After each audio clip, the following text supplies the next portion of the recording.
Bonjour à tous. Les petites news, hein, chose promis, chose due, je vais droit au but et je raconte, pour ceux qui ne savent pas, je contextualise. C'est bon. Mon audit Calliope est conforme, donc c'est le total soulagement. Alors, je fais un petit point pour ceux qui n'auraient pas suivi. Cette semaine, c'était une semaine super gros enjeu pour moi.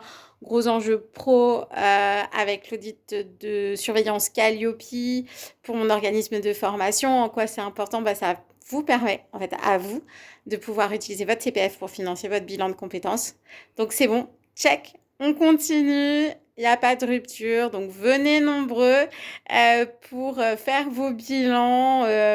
C'est le début, c'est la rentrée, c'est le moment de faire le point, de savoir ce que vous voulez faire, peut-être de donner un nouvel élan à votre carrière. Donc surtout, n'hésitez pas, je vous mets en barre d'infos tout ce que vous avez besoin et comment me retrouver sur le site du CPF. Dernière petite info qui a quand même son importance, il est quand même question de faire en sorte que les gens se retrouvent à devoir payer une partie de leur formation, même si ils ont la totalité du prix en fait sur leur compte.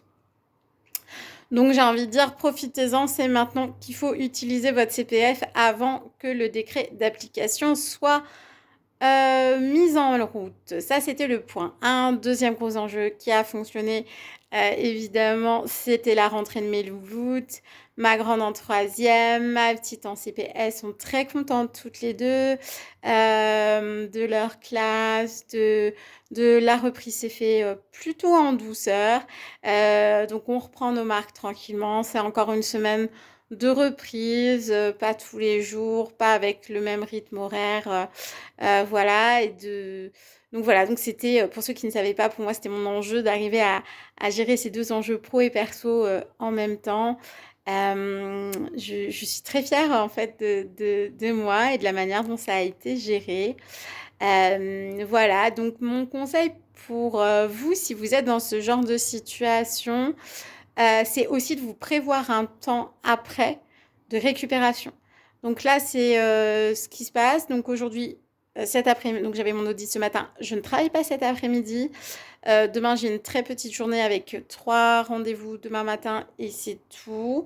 Et sinon, c'est déjeuner avec les copines, coiffeur, sortie en famille, enfin tout doux, tout tranquille pour prendre soin de mon énergie et surtout faire des choses qui me plaisent. Donc c'est vraiment mon conseil et de même le planifier. C'est-à-dire si vous savez à l'avance que vous allez avoir une grosse activité, une période très intense, perso, pro ou les deux, prévoyez derrière un temps de récupération pour prendre soin de vous, pour souffler.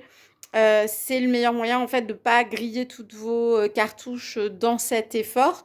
Et du coup, la prochaine fois que vous aurez de nouveau un coup de collier à mettre, et vous serez suffisamment en forme pour pouvoir le faire.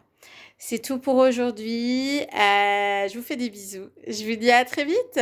Et surtout, n'hésitez pas, si vous voulez faire un bilan de compétences, vous pouvez me retrouver et utiliser votre CPF.